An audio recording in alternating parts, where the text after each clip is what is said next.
இன் இன்றைக்கி உள்ள சூழ்நிலையில் நிறையா பேர் கடன் வாங்குறது வந்து வேகமாக வாங்கிடுறாங்க. வேகமாக வந்து யார்கிட்டையும் கேட்குறதில்ல, அந்த கடன் வாங்கலாமா வாங்கக்கூடாதா அப்படின்னு யோசிக்கிறதில்ல. எனக்கு பணம் தேவை இருக்குது, நான் கடன் வாங்கிடுறேன். இப்படி வாங்கும்போது அது வந்து கட்ட முடியாத ஒரு சூழ்நிலையோ அல்லது வந்து அதை எப்படி நம்ம வந்து நம்மளுடைய சேவிங்ஸை வந்து அதை வந்து பாதிக்கும், அல்லது அந்த சேவிங்ஸை வந்து நம்ம எப்படி அதை கடனை வந்து சரி பண்ண முடியும், நம்முடைய இன்கம் கரெக்டு தானா, அந்த இன்கம் மூலியமாக நம்மளால் வந்து அதை கட்ட முடியுமா, திடீர்னு வந்து நம்மளுடைய இன்கம் குறைஞ்சா என்ன பண்ணுறது, இதெல்லாம் யோசிக்கிறது இல்லை. சரி, அப்படி யோசிக்கிறது இல்லைன்னா கூட யார்கிட்டையும் கேட்குறது இல்லை. யார்கிட்டையும் போய் அது எக்ஸ்பீரியன்ஸ் இருக்கும், பெரியவங்க இருப்பாங்க, வீட்டில் பெரியவங்க இருப்பாங்க, வீட்டில் இருக்கவங்ககிட்ட கேட்குறதில்ல. வீட்டில் இருக்கவங்கன்னா ஒரு சக்ஸஸ்ஃபுல் பீப்புள், ஆல்ரெடி வந்து அவங்க வந்து ஒரு நல்ல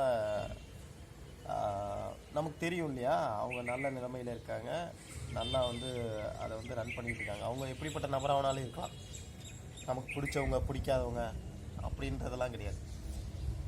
அவங்க லைஃப் வாழ்கிறது வந்து நல்லா வாழ்ந்துட்டு இருப்பாங்க. இதெல்லாம் முன்னாடி இருந்துச்சு. ஆரம்ப காலத்தில் வந்து எப்படி இருக்கும் அப்படின்னா, அப்பா வந்து தாத்தாட்ட கேட்பார், தாத்தா வந்து சொல்லுவாங்க, சித்தப்பா, மாமா, பெரியம்மா, பெரியப்பா, இப்படி ஒரு குடும்பம் இருந்துச்சு. அந்த குடும்பத்துக்குள்ளே வழி நடத்துறதுக்கு ஆள் இருந்தாங்க. ஒரு பெரிய நபர் இருப்பார், அவர் வந்து அதை கரெக்டாக ஹேண்டில் பண்ணிட்டு போவார். அந்த மாதிரியான விஷயங்கள் நடந்துகிட்டு இருந்துச்சு. இப்போ நம்மளை பிரிச்சுட்டாங்க. நம்ம வந்து பிரித்தாலும் சூழ்ச்சி அப்படின்ட்டாங்க இல்லையா. இன்னைக்கு கடன் கொடுக்குறவங்களுக்கு வந்து இவங்கெல்லாம் ஒன்று சேர்ந்து இருந்தால் ஒன்றா வாழ்ந்துட்டு இருந்தோம் இல்லையா. நம்ம வந்து பார்த்தவங்க வந்து இவங்கெல்லாம் ஒன்றா வாழக்கூடாது, பிரித்து விட்டு இவங்களை தனித்தனியாக வச்சு யாரையும் நம்ப வேண்டாம் அப்படின்ற மாதிரி ஒரு பிம்பத்தை உருவாக்கி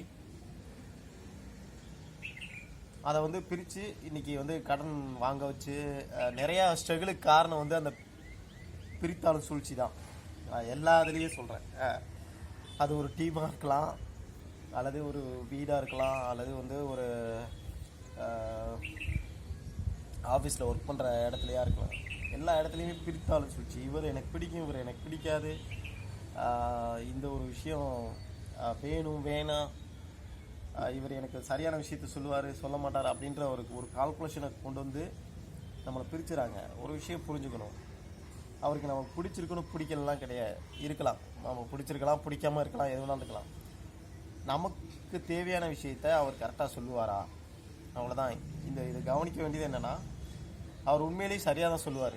நம்மளுக்கு பிடிக்கலன்றதுனால அவர் சொல்கிறத நம்ம கேட்க மாட்டோம்.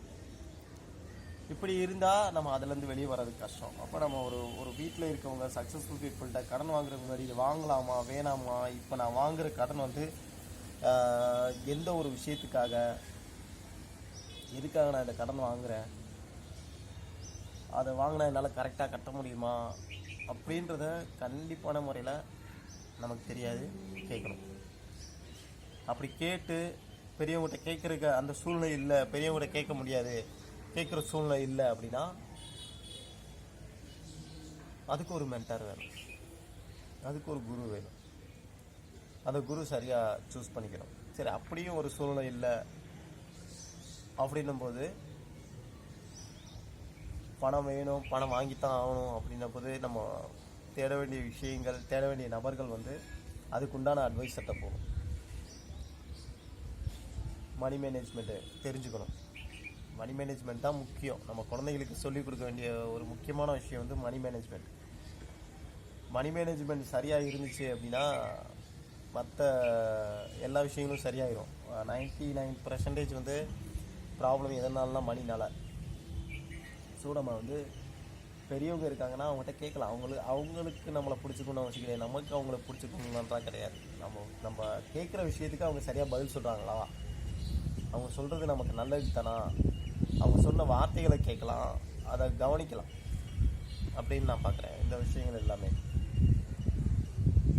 அப்படி நம்ம கேட்டு தெரிஞ்சுக்கிட்டு அதுக்கப்புறம் நம்ம வந்து கடன் வாங்கலாமா வேணாமான்னு சொல்லி முடிவு பண்ணி செஞ்சோம் அப்படின்னா நம்ம எந்த ஒரு சிக்கலையும் மாட்ட மாட்டோம், எந்த ஒரு சிக்கலுக்குள்ளேயும் போக மாட்டோம் அப்படின்னு நான் நினைக்கிறேன்.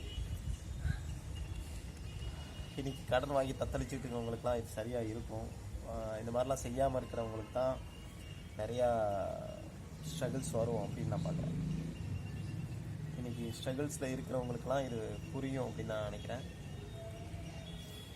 மேபி நிறைய அனுபவங்கள் இருக்கலாம். இது சரிதானா அப்படின்றது நீங்கள் சொல்லலாம், கமெண்ட் பண்ணலாம்.